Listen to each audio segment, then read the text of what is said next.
아주 재미나는 얘기를 하겠습니다. 땅 위에 짐승들이 모였습니다. 땅 위에 짐승들이 모여가지고 자기들의 왕을 뽑았습니다. 누구가 뽑혔을까요? 네, 사자가 뽑혔습니다. 물고기들이 모여가지고 자기 왕을 추대했습니다. 누구를 추대했을까요? 고래를 추대했습니다. 날아다니는 새들이 모여가지고 자기들의 왕을 추대했습니다. 누가 뽑혔을까요? 독수리가 선출이 되었습니다.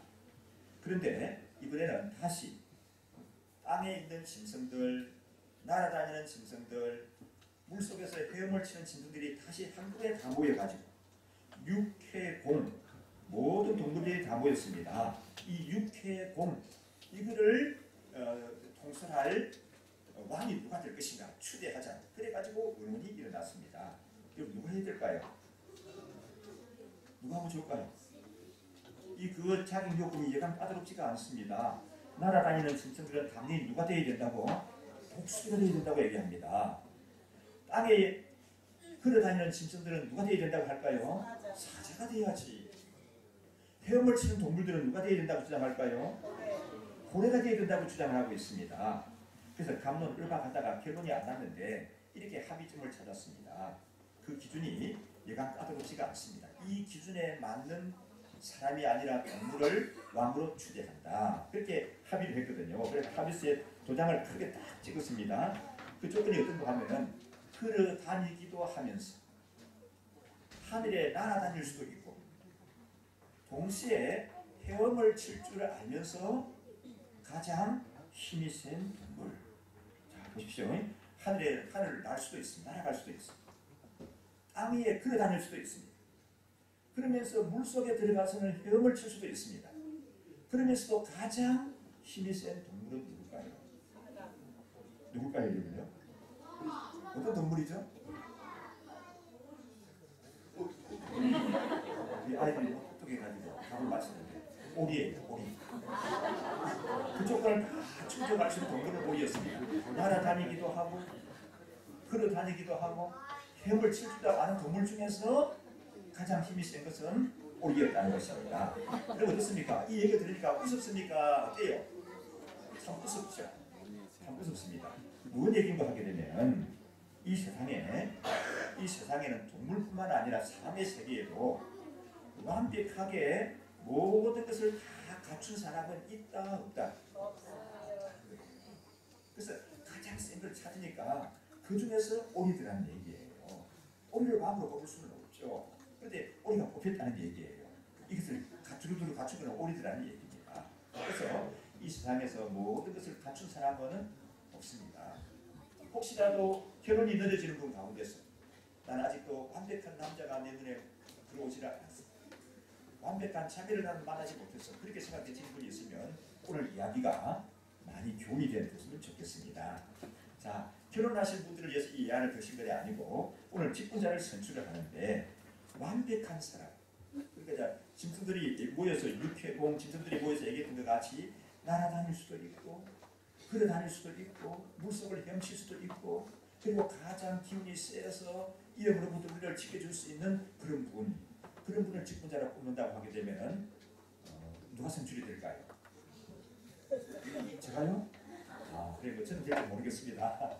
주님 오실 때까지 우리가 선출해야 될지도 모르겠습니다. 자, 오늘 우리 직분자 선출을 앞두고 있는데 교회 직분은 계급이다 아니다? 아니다. 계급이다 아니다? 아니에요. 어떤 분들은 그런 얘기합니다. 나이가 좀 들었으면 처음에 교회 다니다 보니까 세례를 받고 서리십사가 되고 또 여자분들은 안수집사가 남자는 안수집사가 되고 여자분은 권사가 되고 그러다 보니까 나이가 어느 정도 되게 되면 장로가 되는 거 아니냐 이렇게 올라가는 거다 이렇게 생각하는 건데 교회 직분은 이런 올라가는 일이 수직관계에 있는 것이 아니에요. 뭐 장로님이라 해서 저 사람을 다 모아놓고 내 얘기 들으세요 하고 명령을 내리는 그런 것이 아니라는 얘기예요.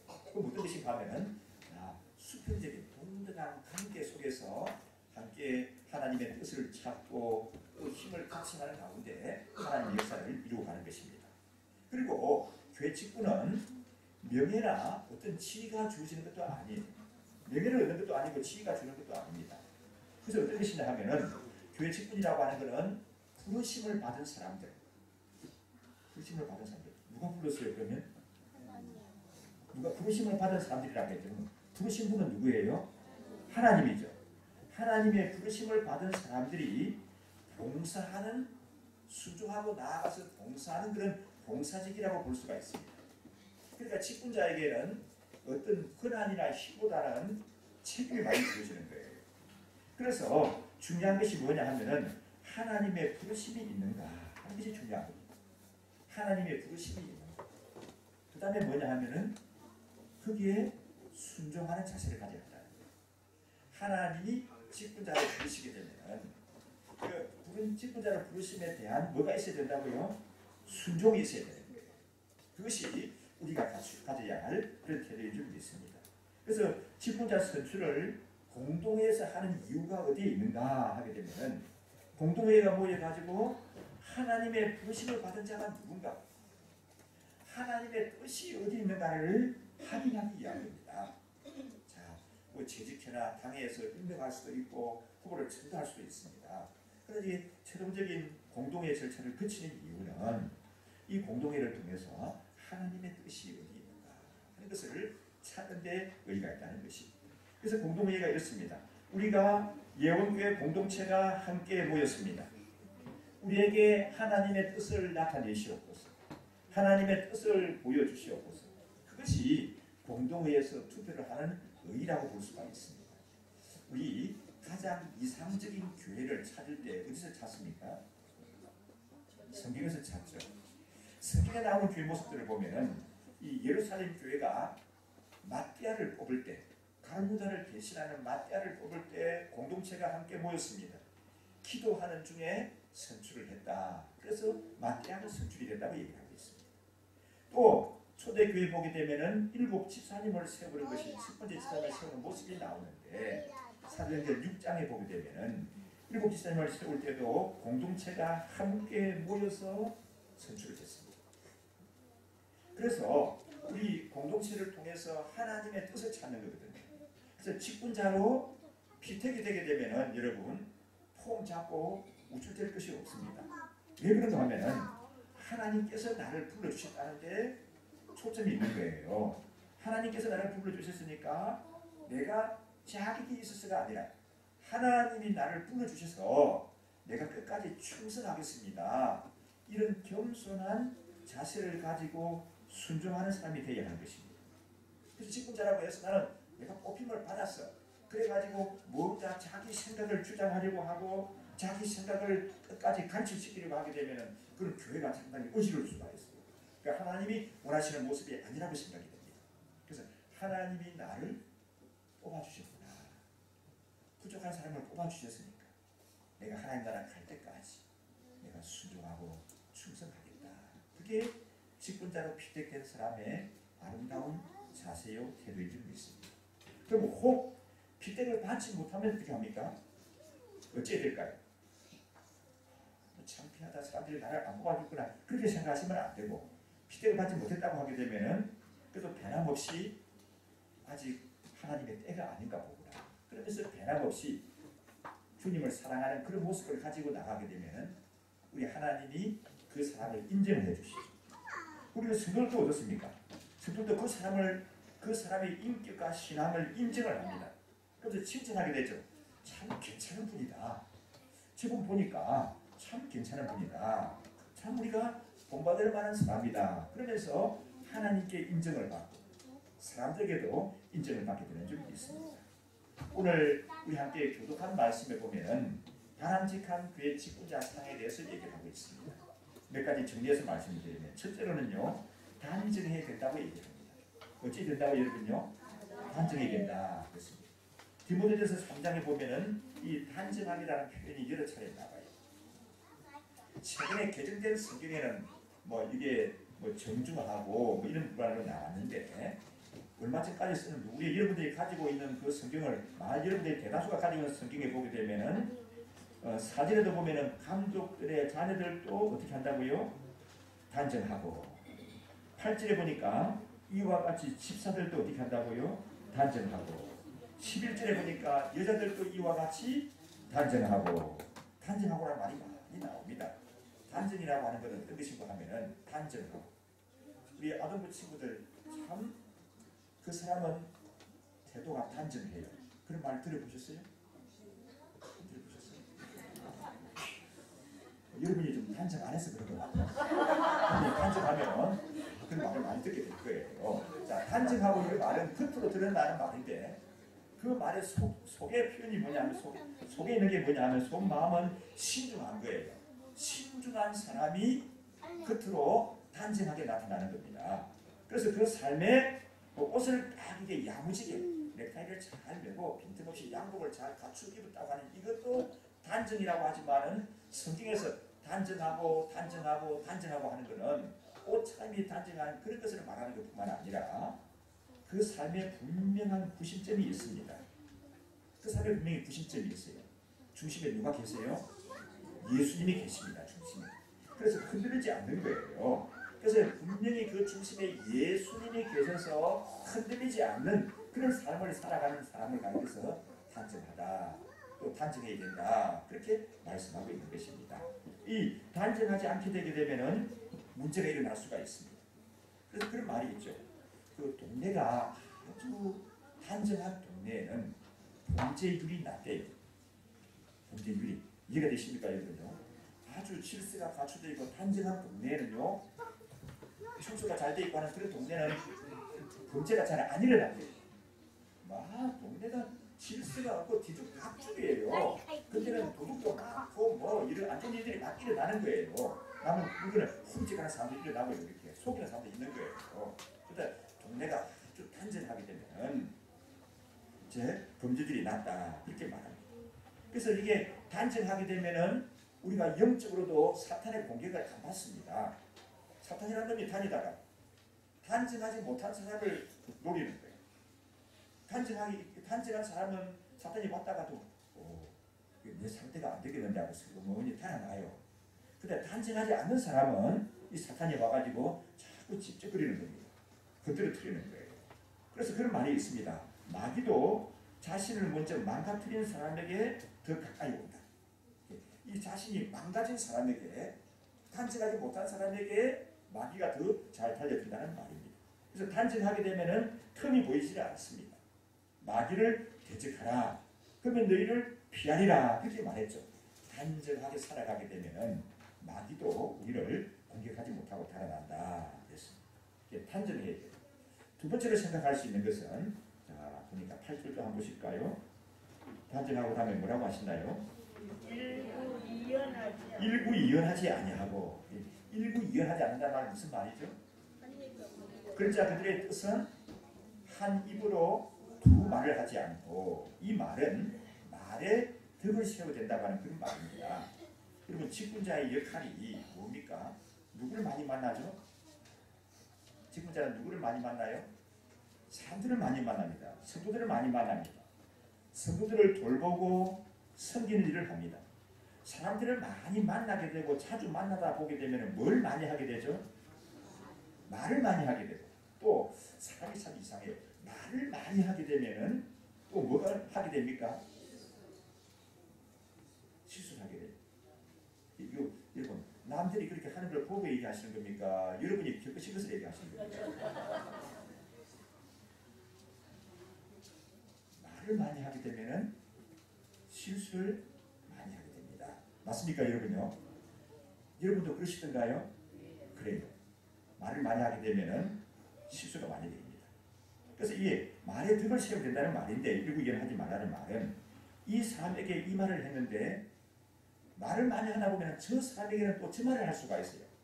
그게 이제 의도적으로 나쁜 마음을 먹고 내가 이 사람에게 A에게는 이런 얘기를 해주고, 나쁜 마음을 먹고 B에게는 의도적으로 다른 얘기를 하고, 그러니까 아주 나쁜 사람이에요. 근데 그렇지가 않고 말을 막 말을 많이 하다 보니까 자기도 모르게 이 사람에게는 이렇게 했는데 저 사람에게는 또 말을 달리 할 수도 있는 겁니다. 그래서 말을 조심하는 거예요. 그리고 또 말을 많이 하게 되면 어떻게 합니까? 자기 마음에 없는 얘기를 하게 되는 거예요. 마음에 없는 얘기를. 그래가지고 마음에 없는 얘기를 해가지고는 집에 들어가서 내가 그 얘기를 안 해야 되는데 그 얘기를 내가 그때 해가지고 후회하는 경우들이 있지 않습니까? 그래서 이 말을 많이 하게 되면 실수를 하게 되고 마음이 없는 말을 하게 되는 겁니다. 그리고 또 말을 많이 하게 되면 말을 함부로 할 수도 있습니다. 말을 함부로 하는 게 어떤 것이고 이런 것이죠. 내가 말 안 하려고 했는데 이 말을 꼭 해야 되겠어. 그래서 하는 경우가 있거든요. 근데 그런 경우에 보게 되면 결과가 별로 다 안 좋습니다. 뭐 말을 안 하기로 했으면 안 하고만 가만히 계시는 게 좋아요. 근데 말을 안 하려고 했는데 내가 한마디 하는데 그럼 이런 것들이 보면 그런 말들이 사단이 일어날 때가 많죠. 어떤 분은 이런 말을 합니다. 나는 할 말을 꼭 해야 돼. 나는 할 말을 못 참아. 꼭 해야 돼. 용기 있는 사람이죠, 여러분. 무시지 않습니까? 그러나 그 무시는 사람이 아닙니다. 할 말도 하고 싶은 말도 참을 줄 알고 절제할 수 있는 그게 성숙이에요. 그게 용기인 줄 믿습니다. 그게 덕을 세우는 거거든요. 그래서 말에 덕을 일부이연하지 마라 하는 말 말에 덕을 세워야 되는데 뭐 제가도 야고보서를 강의할 때 말씀드렸습니다만은 말에 덕을 세우려면 어떻게 되는가 하면 처음에 진실한 말인가를 생각해야 되는 거예요. 진실한 말. 두 번째는 내가 해야 할 말인가. 진실한 말인데 내가 할 얘기가 아니라 김목사가 할 얘기예요. 그러면 한다 안 한다? 안 하는 게 좋죠. 진실할 때 내가 해야 될 말인가. 내가 해야 될 말이에요. 세 번째는 뭐냐면은 지금 해야 될 말인가. 지금 할 말인가 아니면 좀 이따가 다음에 하는 것이 좋을까. 그걸 따져보는 거예요. 지금 할 말이다. 다음에 하는 게 좋다는 걸 합니까 안 합니까? 안 해야 되죠. 지금 해야 될 말이라면 하는데 그 다음에 네 번째가 뭔가 하면은 친절한 말인가. 덕을 세우는 말인가. 이 네 가지 관문을 통과한 다음에 말을 하라. 그렇게 얘기하고 있습니다. 자, 이것이 여러분들에게 교훈이 되기를 원하고요. 그 다음에 8절에 보게 되면 뭐라고 했습니까? 술에 임박히지 아니하고 그렇게 말했고요. 그 다음에 또 뭐라고 했나요? 더러운 이익을 탐하지 아니하고 그렇습니다. 이 더러운 이익을 탐하지 않는다고 하는 말은 물질 관리에 또 덕을 세워야 된다는 겁니다. 이 당시 직분자들의 중요한 역할이 뭐냐 하면 교회 재정을 맡아서 관리하는 겁니다. 재정을 맡아서 어떤 일을 합니까? 구제하고 또 봉사하는 그런 일을 했습니다. 그런데 이 동관계가 깨끗하지가 않으면 참 곤란해요. 직분자가 되게 되면 사람들을 많이 만나게 되고 많이 베풀지 않은 사람이 되어야 하는 거거든요. 그런데 인색해서 여유 있게 살아가는 사람들이 없습니다. 여러분. 사람이 인색하게 되면 우리가 볼 때는 객관적으로 볼 때는 많이 가졌는데도 여유가 없어요. 여러분 부자로 사는 사람들이 여유 있을 것 같지만 그렇지가 않습니다. 여유가 없어요. 여유라고 하는 것은 여유롭게 산다고 하는 것은 재산을 많이 모아놔야 여유로움이 생기는 것이 아닙니다. 여기 보면은 인색해서 여유롭게 사는 사람이 없거든요. 근데 이제 이 직분자가 되게 되면은 그러면 뭘 할 줄 알아야 된다는 겁니까? 뭐 하지 말아야 된다는 거예요? 인색해서는 안 된다는 거죠. 여유 있는 사람이 되어야 하는 겁니다. 여유 있는 사람이 돼서 베풀고 살게 되면은 하나님이 베푸는 복을 누리게 하시는 겁니다. 소득이 많고 내 재산이 많아서 베푸는 것이 아니라 이 작은 것을 가지고도 그 가진 것을 가지고도 나누고 베풀게 되게 되면은 하나님이 큰 은혜를 주시고. 자, 또 이제 우리 지난번에 성탄 카드를 작성을 하고 또 선물을 보낸 걸 뭐 잠깐 예를 들면 그렇습니다. 그거 우리 교회 예산에 비해서 예산을 따지면 얼마 되는 게 아니죠. 근데 카드 하나를 작성을 해서 그 여러 사람들이 멘트가 들리는데 어떤 분은 어제 저녁에 밤에 보니까 내 전화해 보니까 여러 차례 전화가 왔어요. 그래서 전화를 했더니만 목사님 카드를 봤는데 그 예언교회에서 그들이 카드를 보냈는데 우리 애 이름이 나옵니다. 그걸 보고 제가 울컥을 했습니다. 목사님하고 사모님은 우리 아이 이름을 알지만 어떻게 예언교회에서 우리 아이 이름을 알고 기도를 하고 있죠. 이런 거예요.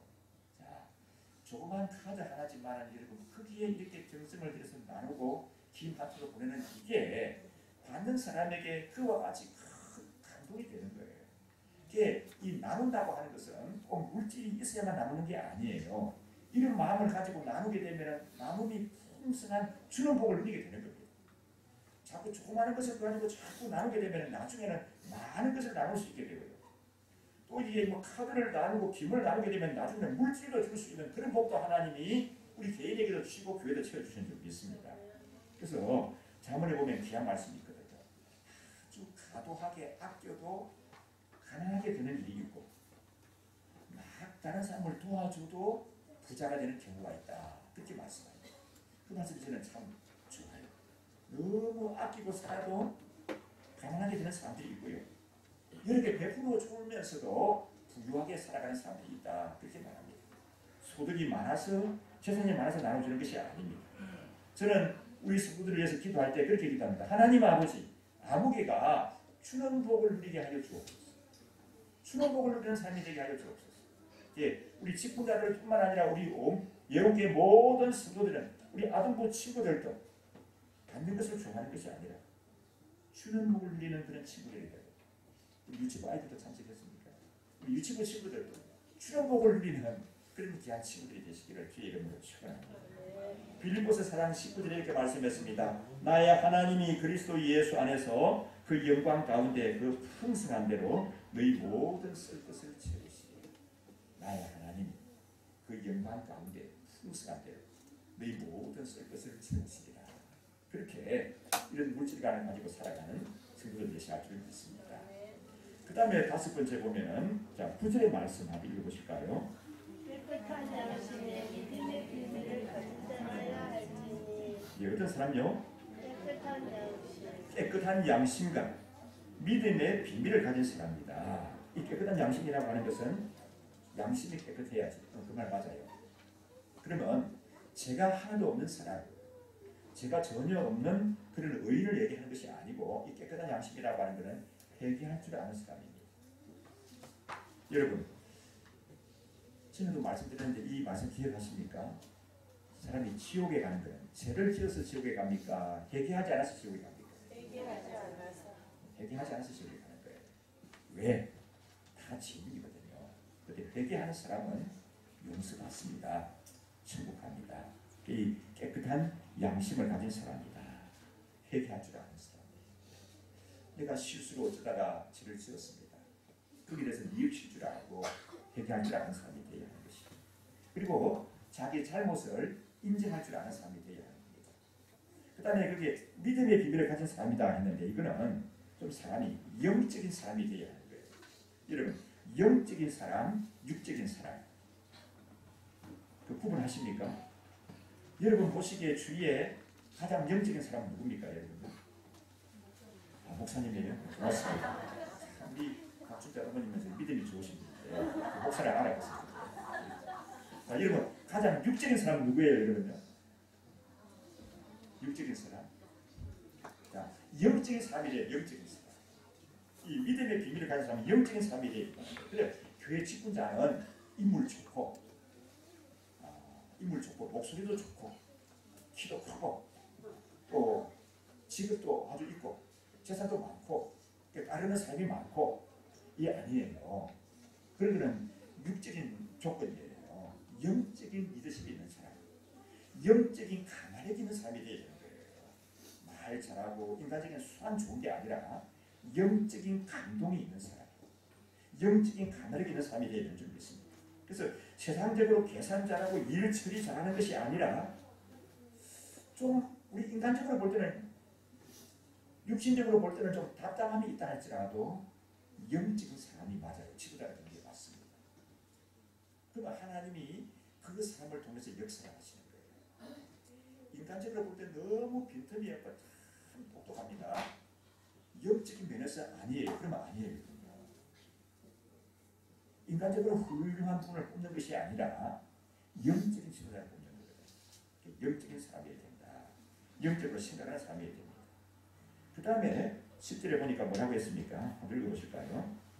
이에 이 사람들을 먼저 심고요 그의 지상에 속한 것이 없으니 사는 것을 하게 할 것이요. 예, 이에 시험하여 보고 책망할 것이 없어야 된다. 그렇습니다. 이 말씀은 뭐냐 하면은 교회에 보면은 그래서 우리가 장로님이 되고 안수사님이 되고 권사님이 되는데 그 자격이 최소한도 우리 교회에 오신 지 몇 년이 지나야 된다고요? 5년이 지나야 된다. 그건 김 목사가 정했느냐 안 아니고요. 우리 보편적인 한국뿐만 아니라 보편적인 이 세계 장로교의 규정이 그렇습니다. 교회 입교한 지 5년 지나야 됩니다.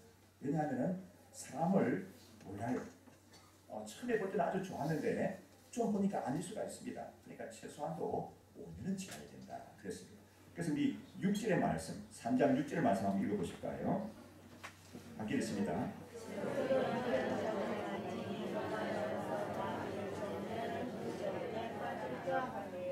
예, 그래서 시험하여 보고 잘 겪어보고 책망할 것이 없는 사람을 뽑아라. 선출해라. 이렇게 말했습니다. 그 다음에 11절, 12절에 보게 되면 경건한 가정생활을 해야 된다고 말하고 있습니다. 그리고 이제 13절에 가서 보면 이 직분을 잘 감당한 사람들에게 주시는 복입니다. 우리 13절 한번 읽어보실까요?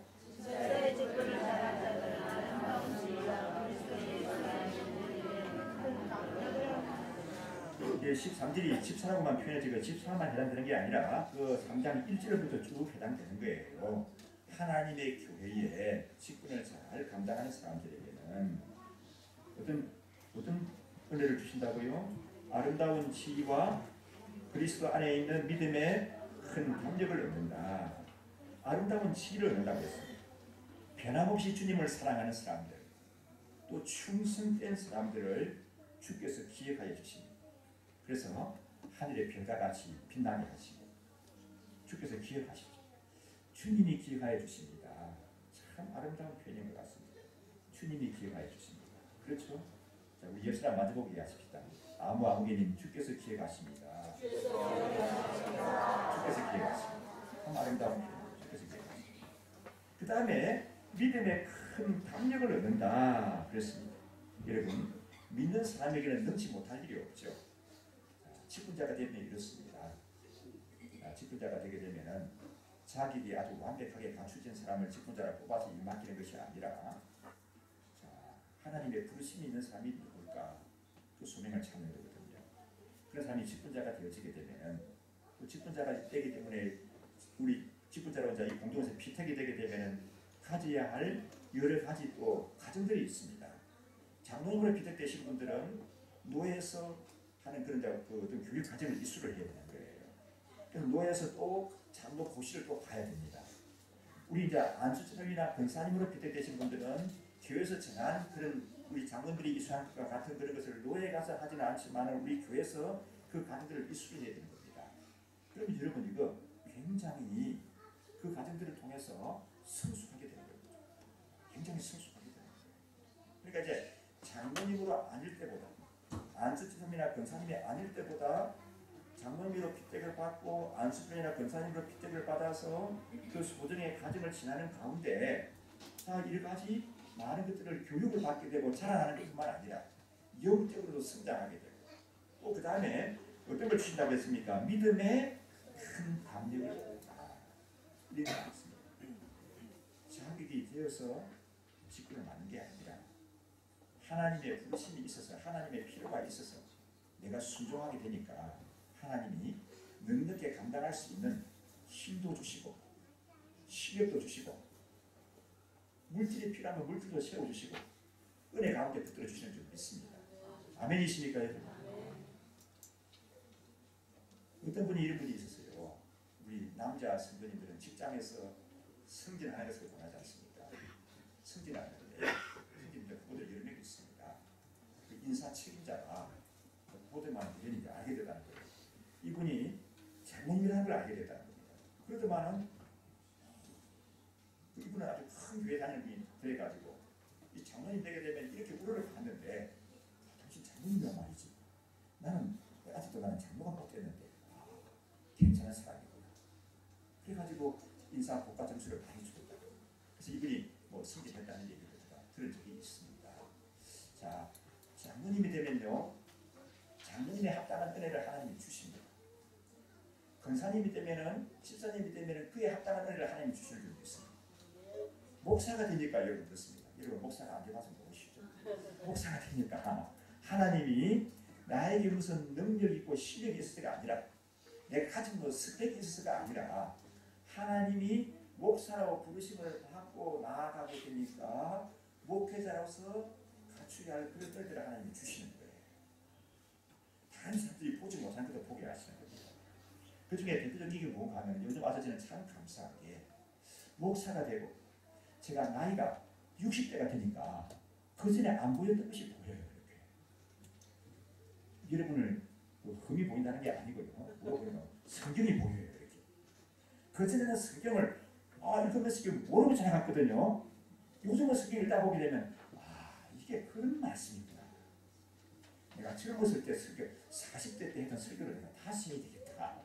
이런 깨달음들이 주어지는 거예요. 이 깨달음이 여러분 아주 쏠쏠합니다. 아멘. 그렇게 계십니까? 그래서 여러분 이제 그런 것 같아요. 우리가 암수사님이 되고 검사님이 되고 장로님이 되게 되면 성경을 보는 눈도 또 열리게 되는 거예요. 그래서 우리가 참 못합니다가 아니라 주님이 필요해서 부르신다. 주님이 필요하시다면 내가 순종하고 나가겠습니다 할 때 하나님이 은혜 베풀어 주신 줄 믿습니다. 그래서 믿음에 큰 담력을 얻는다 그렇게 표현을 했습니다. 히브리서 11장 무슨 장입니까? 믿음 장이잖아요. 거기에 보면 믿음에 큰 담력을 가진 사람들을 통해서 하나님 아버지의 얼마나 놀라운 일들이 아름답게 이루어지고 열매 맺는가 하는 것들을 우리가 볼 수가 있었습니다. 그래서 우리가 하나님의 뜻을 분별하고 충성된 직분자들을 선출하는 그런 공동회가 되었으면 좋겠습니다. 함께 우리 한번 합심해서 기도하십시다. 하나님 아버지, 우리 예언교를 여기까지 인도하셨습니다. 하나님의 뜻을 분별하고 충성된 일꾼들을 선출하게 하여 주옵소서. 우리 가운데 역사하시고 이런 일들을 통해서 주님의 교회가 더욱더 든든히 서가게 하옵소서. 함께 우리 합심해서 기도합니다.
아버지 하나님, 우리 모두는 하나님의 부르심을 받은 사람들입니다. 주의 부르심 앞에 충성된 사람들 되게 하옵소서. 특별히 오늘 공동회를 가지고 그의 일꾼들을 선출하려고 하는데 이 일에 성령 하나님 끝까지 역사하시고 은혜 가운데 주장하여 주시옵소서. 감사드리옵고 예수님 이름으로 기도드리옵나이다.